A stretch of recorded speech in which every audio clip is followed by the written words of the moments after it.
Naam, joto linazidi kupanda kuelekea mchezo wa dabi ya Kariakoo ambao unawakutanisha vigogo hawa na waasimu wawili wa mchezo wa mpira wa miguu. Hapa tunazungumzia Simba Sport Club na Young African. Hapo awali mchezo huo ulipangwa kupigwa kwenye dimba la Meja Jenerali Samuyo tarehe 3, na hii yote ni baada ya kushuhudia dabi nzito kule kwenye michuano ya Muungano Cup visiwani Zanzibar. Sasa kumekuwa na taarifa nyingi kuhusiana na dabi hiyo, lakini hii taarifa imekuja na imeshtua watu wengi sana. Sasa hii taarifa moja kwa moja imetolewa na TFF. Sasa ni taarifa gani? Tumeinasa hapa Tubone Media, tumeamua kukusogezea wewe mpenzi msikilizaji. Hivyo basi kaa nasi mwanzo mpaka mwisho usikie, je, ni taarifa gani hii kuelekea mchezo huo wa watani wa jadi. Lakini pia nikukumbushe tu wewe, kama ni mgeni na ni mara yako ya kwanza na tuangalia, hakikisha umesubscribe na kubonyeza alama ya kengele, kisha kaa mkao wa kula, kwa maana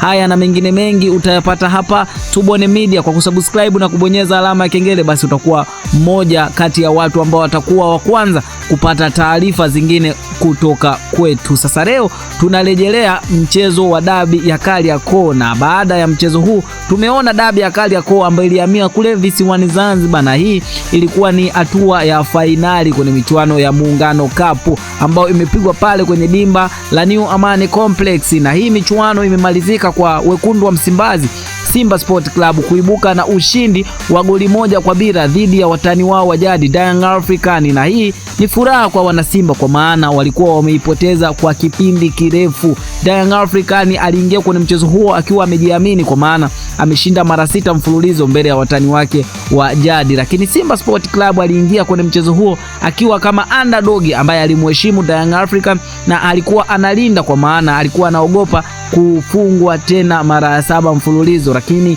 maajabu ya soka yametokea kwenye dimba la New Amani Complex. Selemani Mwalimu kwenye dakika za 120 anawapa ushindi Simba Sport Club, na goli la Selemani Mwalimu kupitia mkwaju wa penalty unasababisha Simba Sport Club kuchukua ubingwa. Sasa baada ya Simba Sport Club kusherekea sherehe za ubingwa, michuano inahamia huku dabi inahamia tena kwenye NBC Premier League, na ikumbuke kwamba kwenye NBC Premier League ni mkondo wa pili wa dabi hii. Mkondo wa kwanza ambao ulipigwa kwenye dimba la Benjamin Mkapa, dabi hiyo iliisha kwa sare ya bila kufungana, yani sare ya 0-0. Sasa mchuano ya raundi ya pili inapiga kwenye dimba la Meja Jenerali Isamuyo, na ikumbuke kwamba mchezo huu Simba Sport Club ndiye anakuwa mwenyeji wa mchezo huu na Young African anakuwa mgeni wa mchezo huu, na Simba anatumia uwanja wa Meja Jenerali kama uwanja wake wa nyumbani. Sasa kuelekea mchezo huo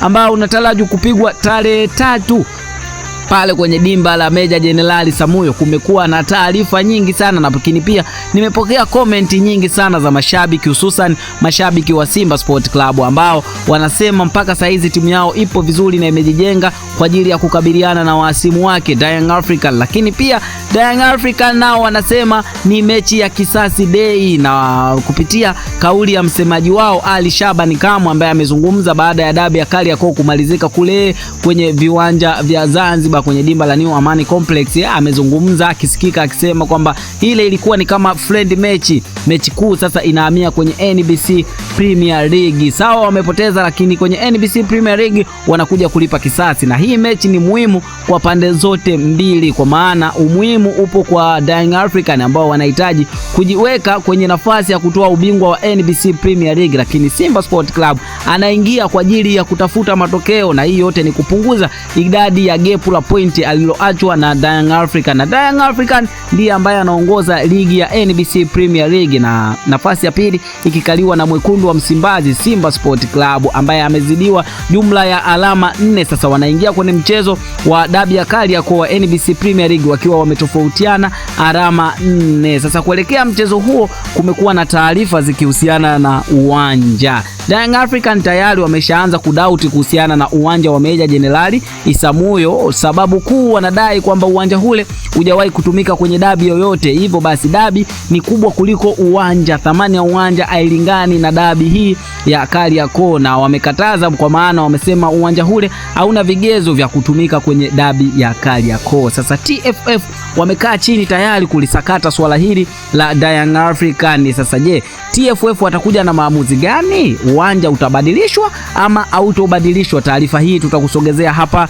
Tubone Media. Sasa ili usipitwe na taarifa nyingine ambazo zinakuja, hakikisha umesubscribe na kubonyeza alama ya kengele. Sasa kabla sijakuacha nikukumbushe tu, hapa ndipo mahali ambapo tunatoa vitu ambavyo vinahusiana na update za michezo na burudani. Kwa kusubscribe na kubonyeza alama ya kengele, moja kwa moja utakuwa umejiunga na familia hii ya michezo na burudani. Sasa twende tukatazame, je, wekundu wa Msimbazi wanasemaje kuhusiana na dabi hii? Wapo tayari kwamba uwanja ubadilishwe ama hawapo tayari? Sasa wekundu wa Msimbazi kupitia taarifa ambayo imetolewa na afisa habari wa Simba Sport Club Ahmed Ally, ambaye amezungumza kwamba dabi ipo pale pale na dimba ambalo litatumika kwenye dabi hiyo ni dimba la Meja Jenerali Isamuhyo, na ametoa sababu za kuchagua dimba la Meja Jenerali Isamuhyo. Sababu mojawapo ni kwamba ni advantage ya kuwa nyumbani. Simba Sport Club amepewa advantage ya kuwa nyumbani, hivyo basi anachagua uwanja ambao utatumika kwenye dabi ya Kariakoo. Na ikumbuke kwamba sheria za mpira zinamruhusu ambaye anakuwa nyumbani na mwenyeji wa mchezo huo